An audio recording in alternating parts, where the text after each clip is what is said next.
This training video is brought to you by the Alpha Initiative, a partnership between Zoetis and the Bill and Melinda Gates Foundation.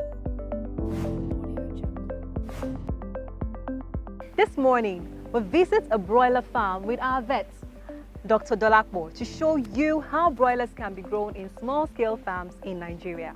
This farm has 2 houses with 4,000 broilers, all of the same age, about 4 weeks old.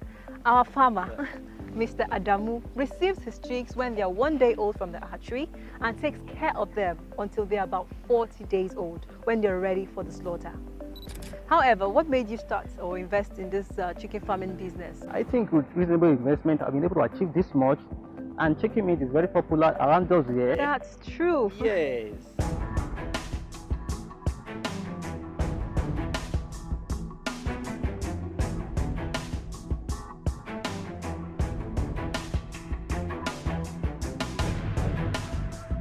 What you need to keep at the back of your mind for you to successfully manage your poultry farm is that it is important for you to make time to at least check your birds daily, to check the feed, the water, the climate, so that you can quickly detect if there's a problem.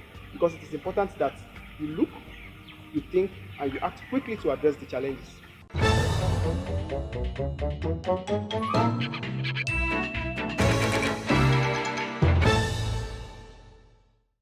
I observe my birds every day, and I write down my observation in my farm record book here. I have them there.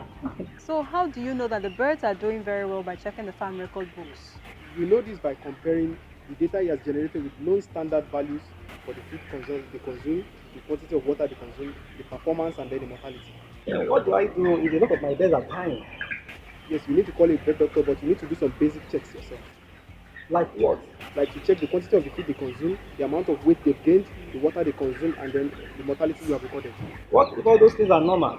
If all these things are normal, then we need to check the bird signal. No signal? Yes, signal. What the birds are telling us.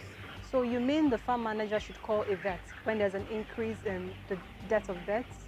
Yes, when we visit a farm, we need to respect biosecurity rules and then go with clean boots and overalls.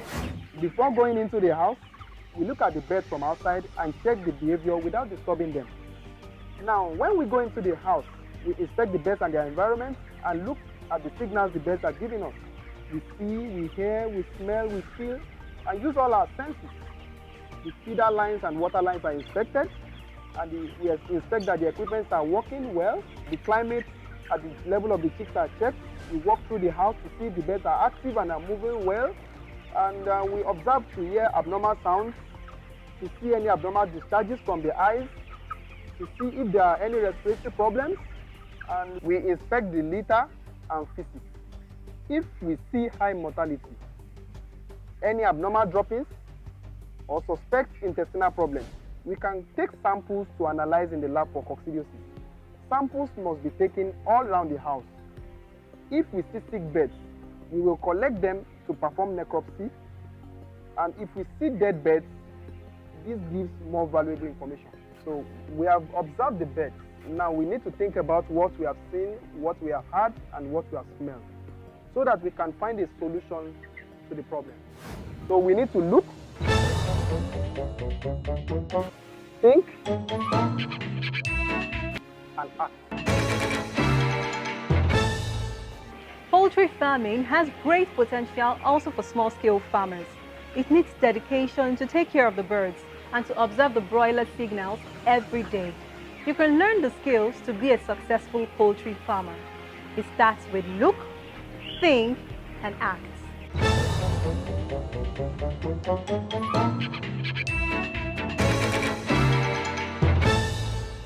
This training video is brought to you by the Alpha Initiative, a partnership between Zoetis and the Bill and Melinda Gates Foundation.